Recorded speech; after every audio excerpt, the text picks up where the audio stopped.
Olá pessoal, eu sou o professor Eduardo Belo, professor de Física, e estamos aqui com o nosso bloco de questões de eletricidade, tendo agora a questão de número 8, no campo de eletrostática, mais uma questão fazendo referência aí ao assunto eletrização. Essa questão reproduz um experimento relativamente simples de ser utilizado num laboratório escolar e informa que uma pequena esfera de isopor, e a referência aí ao material da esfera é justamente para caracterizar que ela é bastante leve, o que significa que uma pequena força atrativa, repulsiva, é suficiente para movimentá-la. Essa pequena esfera de isopor foi pintada com tinta metálica e nesse momento exatamente ela está sendo atraída, e a figura demonstra exatamente o que está ocorrendo. Ela é atraída por outra esfera maior, A, também metalizada. Tanto A como B estão eletricamente isoladas, então A tem um suporte isolante, a esfera B também dispõe de um suporte isolante. Eu repito, se elas estiverem carregadas e forem postas em contato com a Terra, se descarregam imediatamente. Portanto, a necessidade do suporte isolante é para mantê-las eletrizadas. Então, a observação desse ensaio permite afirmar o quê? O conceito básico que precisa estar sendo compreendido plenamente pelo candidato é o conceito da atração e da repulsão elétrica. Nós temos aqui um processo de atração elétrica. Eu quero enfatizar que corpos carregados podem se atrair ou se repelir. E a lei básica diz o quê? Que corpos carregados com cargas da mesma espécie se repelem, de espécies contrárias se atraem. Mas e se porventura algum deles estiver neutro? Um corpo carregado e um corpo neutro se atraem mutuamente.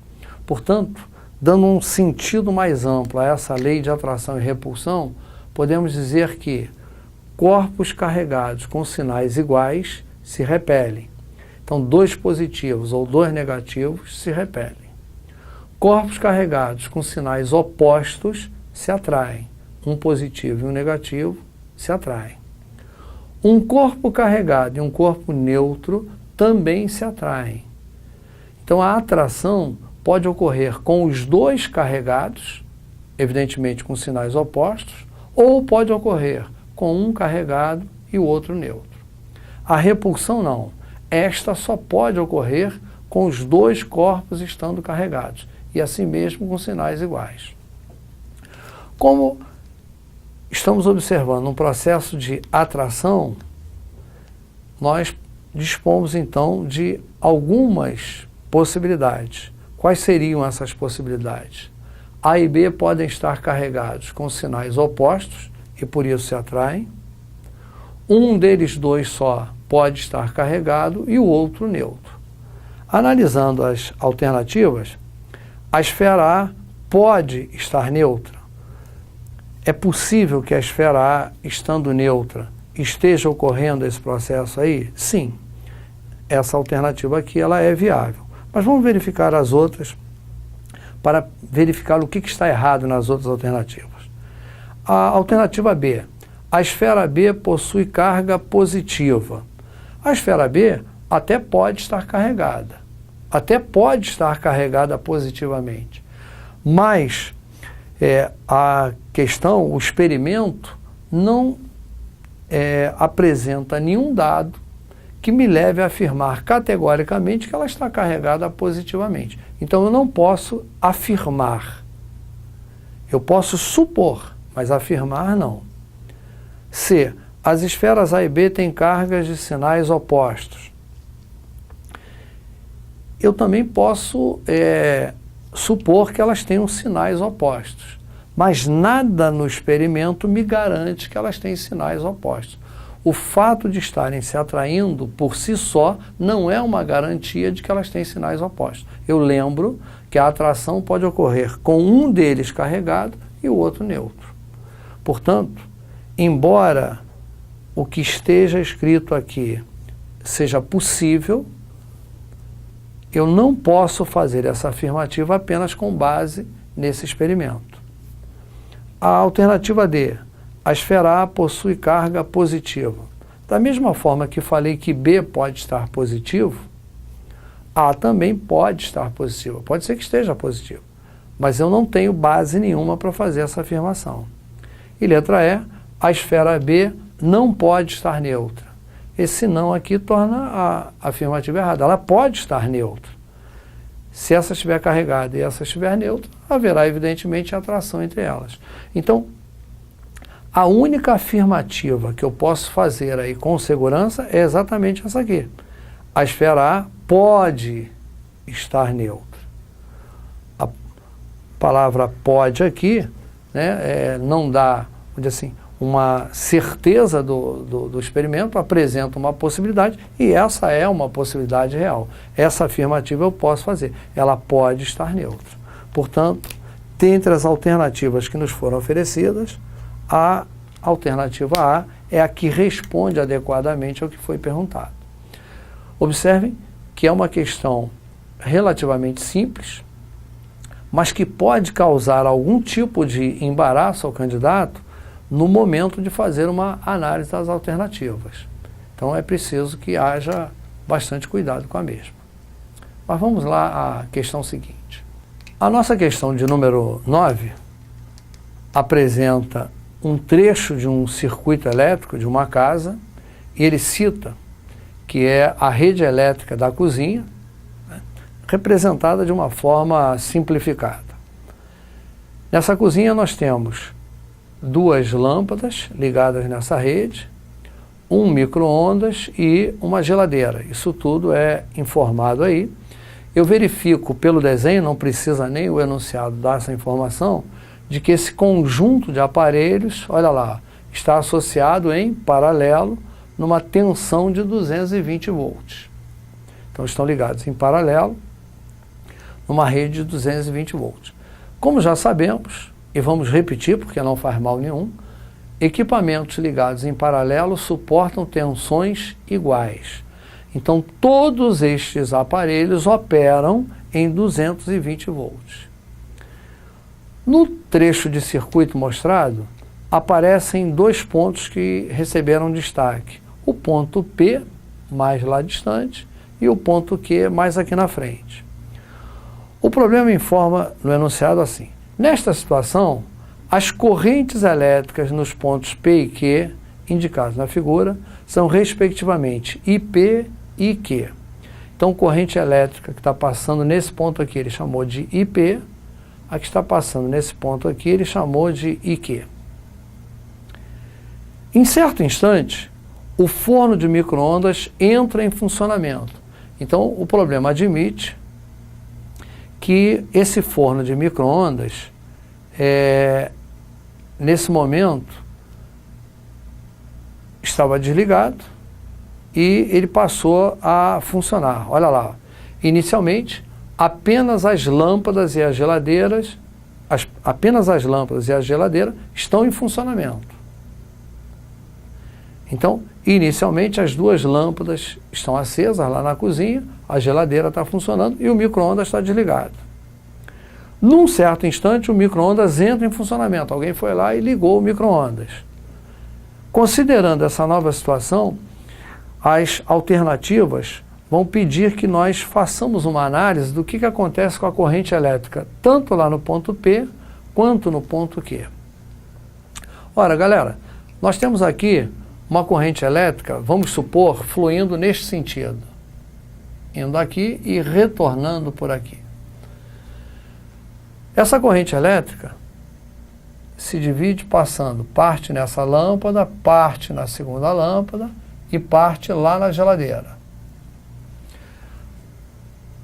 A tal corrente que o problema chamou de IP, lá no ponto P, é a corrente exclusiva da geladeira. Já a tal corrente no ponto Q, aqui no início do circuito, na verdade, essas três parcelas de corrente, que passa pela primeira lâmpada, pela segunda e pela geladeira, se encontram e passa aqui no ponto Q. Os valores IQ e IP são diferentes. A corrente em P é a corrente na geladeira apenas, no ponto Q é a corrente total que está passando pela cozinha nesse momento.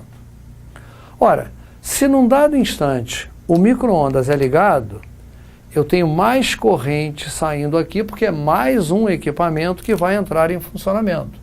E ela vai passar exclusivamente aqui pelo micro-ondas. Essa parcela de corrente não passa pelo ponto P. Portanto, a indicação da corrente no ponto P vai continuar exatamente a mesma que tínhamos anteriormente. Eu direi que IP e a nova IP serão iguais. Não haverá alteração. Já no ponto Q, ele antes pegava três parcelas da corrente, da lâmpada 1, da lâmpada 2 e da geladeira. Agora vai passar a pegar também essa parcela que será utilizada pelo micro-ondas. Portanto, a indicação da corrente no ponto Q irá aumentar. Vamos observar como as alternativas nos foram apresentadas.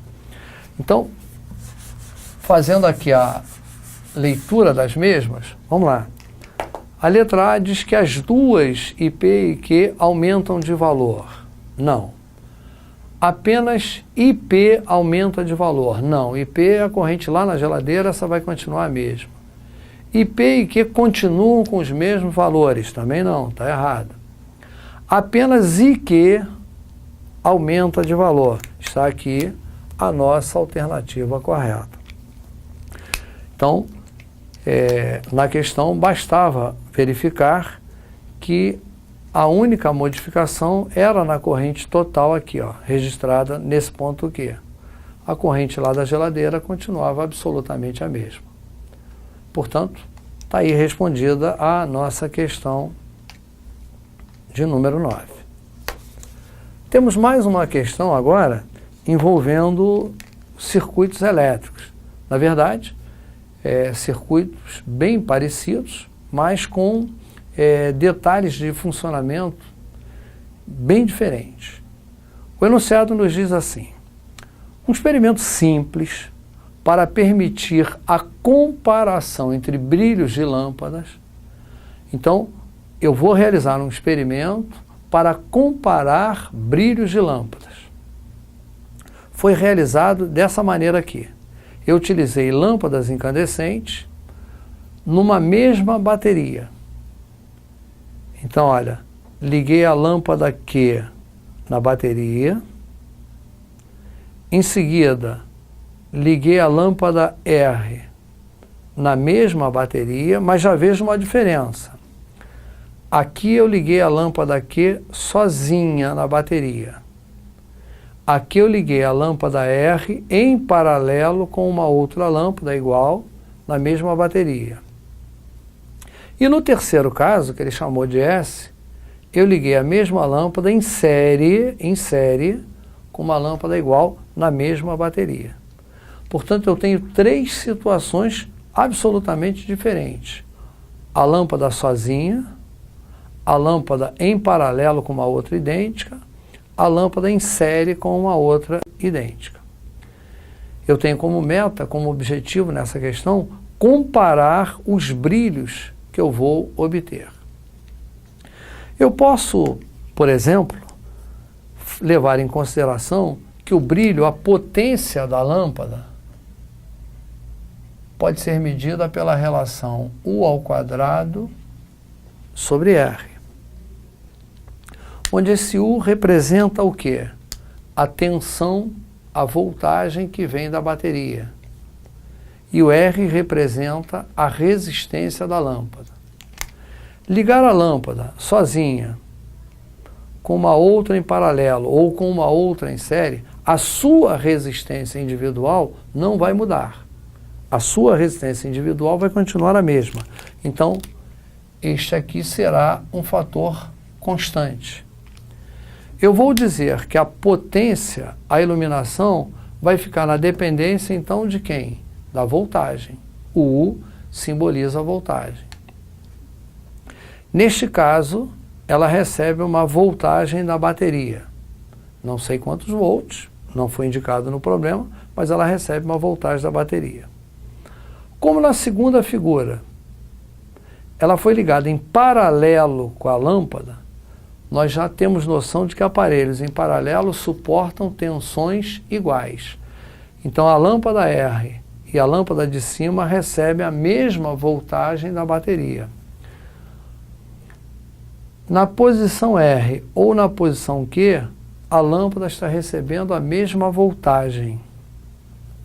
Como a voltagem é a mesma, eu vou dizer que a potência, o brilho, é o mesmo. Então, de imediato, já posso escrever que a potência de Q é igual à potência de R. O fator determinante para essa análise foi enxergar que a voltagem é a mesma nas duas situações. O que não ocorre no próximo caso. Porque aqui, como eu tenho os aparelhos ligados em série, a voltagem da bateria se divide entre esses dois componentes. Se eles forem iguais, metade da voltagem vem para essa lâmpada e a outra metade vem para essa aqui. O que significa que ela já não recebe mais toda a voltagem da bateria, como aconteceu na primeira situação e na segunda situação. Ela passa a receber uma voltagem menor. Ora, se ela recebe uma voltagem menor, ela opera com uma potência menor. Ela perde brilho, ela fica menos potente. Então a potência da lâmpada S é menor que a potência da lâmpada Q, que é igual à potência da lâmpada R.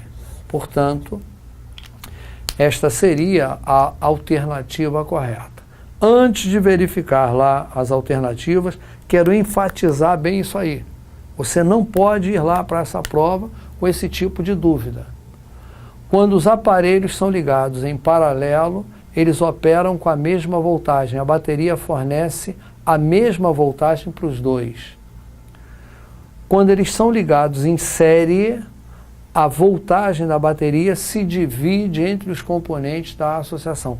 Então ela não recebe mais toda a voltagem da bateria como recebeu nos dois casos anteriores. Esse é um ponto fundamental na análise dessa questão que nós acabamos de fazer. Mas vamos lá verificar as alternativas que nos foram oferecidas. Vamos lá. A potência de S é a menor de todas, de Q e de R são iguais. Então tem aqui, ó, potência de Q igual a potência de R, que é maior, elas são mais potentes, brilham mais do que a lâmpada S. Letra B, alternativa correta aí para a nossa questão. Está aí respondida essa nossa questão de número 10. Vamos lá para a questão número 11, que não é a própria, mas é muito parecida com uma questão caída numa prova anterior do Enem. Questão que faz utilização aí de um medidor de consumo de energia elétrica nas residências. Esses medidores eles são popularmente conhecidos com o nome de relógios de luz, né? O termo relógio é um termo popular associado à questão dos ponteiros e dos algarismos ali presentes, mas são, na verdade, medidores do consumo de energia elétrica. E o início da questão informa que, normalmente, nesses medidores, aparecem 4 indicações numéricas, onde a primeira representa o algarismo da casa dos milhares, da casa das centenas, das dezenas e das unidades. Como esses ponteirinhos estão se movimentando, a indicação é sempre feita pelo último algarismo ultrapassado. Portanto, tomando como base o exemplo que ele utilizou aqui, este algarismo, ele ultrapassou o 0, mas não chegou a 1. Então, o primeiro algarismo aqui seria o 0. Este aqui, ele está entre o 8 e o 9. Como ele ultrapassou o 8 e não chegou ao 9, a leitura que eu faço aqui é 8. E assim por diante. Bom, então na questão, ele mostra o registro no relógio de uma determinada casa num determinado dia. Digamos que o marcador foi nesse dia, o marcador da companhia de energia elétrica foi lá nesse dia e encontrou os ponteirinhos nessa disposição. Qual é a leitura que ele faz nesse dia? Vejamos, esse ponteirinho aqui está entre o 2 e o 3. Ele ultrapassou o 2, mas não chegou ao 3. Então a primeira leitura que eu faço é 2. Este aqui passou do 6, mas não chegou no 7. Eu escrevo 6. O das dezenas está entre o 1 e o 2. Passou do 1, mas não chegou no 2. 1. E o das unidades, ele passou do 4, mas não chegou no 5. Eu vou escrever 4. Então o número lido ali é 2614. 30 dias depois, quer dizer, cerca de um mês depois, o marcador retornou lá e encontrou esse aqui marcando 3, o das centenas marcando 0, o das dezenas marcando 4 e o das unidades marcando 5. Esta era a leitura 30 dias atrás, esta é a leitura hoje. Como fazer para determinar o consumo de energia que houve neste período? O meu objetivo é saber o gasto que houve com energia elétrica, né, na casa desse consumidor. Bom, se a leitura atual é 3045 e a leitura anterior era 2614, fazendo a subtração, eu vou determinar qual foi o consumo de energia verificado neste mês. 1, 3, 4 e 0. Portanto, houve um consumo de 431 kWh nesse mês inteiro. O interesse do problema não é determinar quanto se consumiu de energia, mas quanto se gastou de energia. E o enunciado deu a informação de que cada 1 kWh custa 50 centavos. Ora, se 1 kWh tem um custo de 50 centavos e o gasto foi de 431 kWh, o gasto nesse mês é 431 multiplicado por 50 centavos. Essa conta aí vai nos dar como resultado 215,50 centavos como resultado final. Fazendo lá uma análise das alternativas, 215,50 aparece aqui, ó, na letra C, que é a que vamos marcar como correta para a nossa questão.